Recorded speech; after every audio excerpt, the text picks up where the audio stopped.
In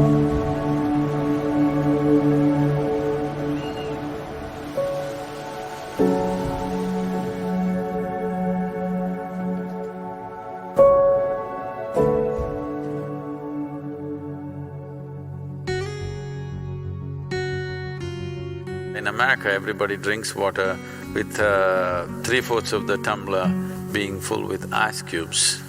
Now what I say now will be unpopular. When in the yogic culture, if you are a yogi, if you're on the path of the inner transformation, you want to transform your system to another dimension of possibility, then you drink water only which is within 4 degrees variation upwardly and downward.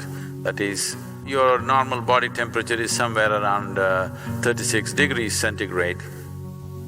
So you can drink up to 40 degrees or 32 degrees. This is the best way to consume. If you are a student, that is, you want to absorb knowledge, you're not looking for transformation, you're only interested in absorbing knowledge, then you must drink within 8 degrees variation. That is, you can drink up to 44 degrees and 28 degrees.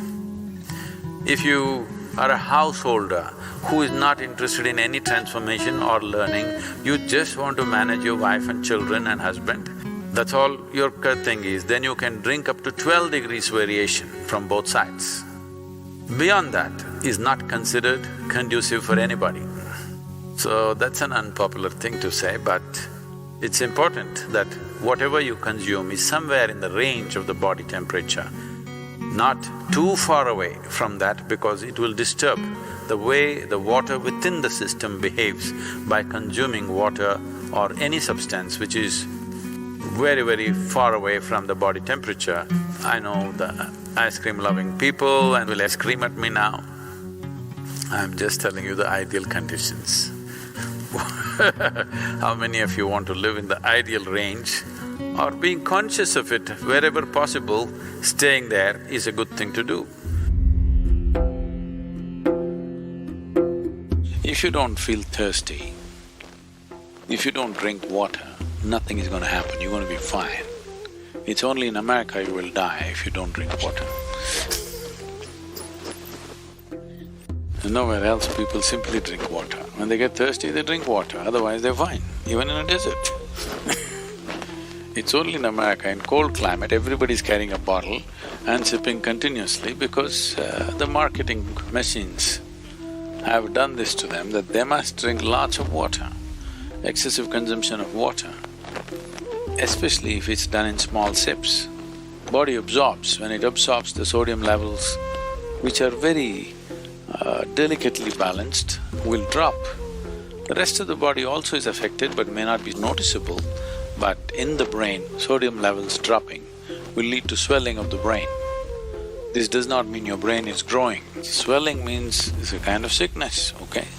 Not expansion of the brain, it's swelling up because of lack of sodium content. So because there's not enough sodium, more water goes into the brain, trying to supply the required sodium to keep the balance. So more water in your brain means you will slosh. Psychological imbalances will come. See, if you drink lots of water at one go, body will decide how much to absorb, how much to throw out. But if you keep sipping through the day, body kind of gets deceived and tends to absorb more water than it should. But let's say right now you drink 2 liters of water, all of it is not going to go into the system. What is needed, it'll take, rest of it will be shunted out.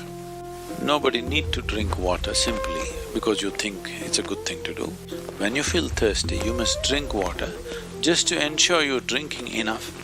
Drink 10% more than what you actually need, a couple of cups more, just to ensure that you don't drink less. You have a certain amount of time before you can drink, that it's not an emergency.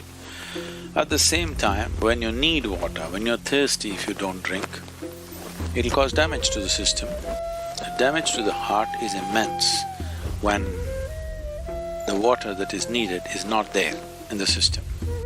But when I say water, it is not just about drinking liquid water, you must eat high water content foods. If you eat a fruit, it's nearly 90% water. Vegetables and other things are over 70% water.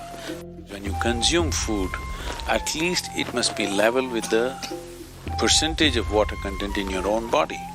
So any food that you eat should be at least 70% water content. So this is why vegetables, fruits must be part of your diet so that it is there.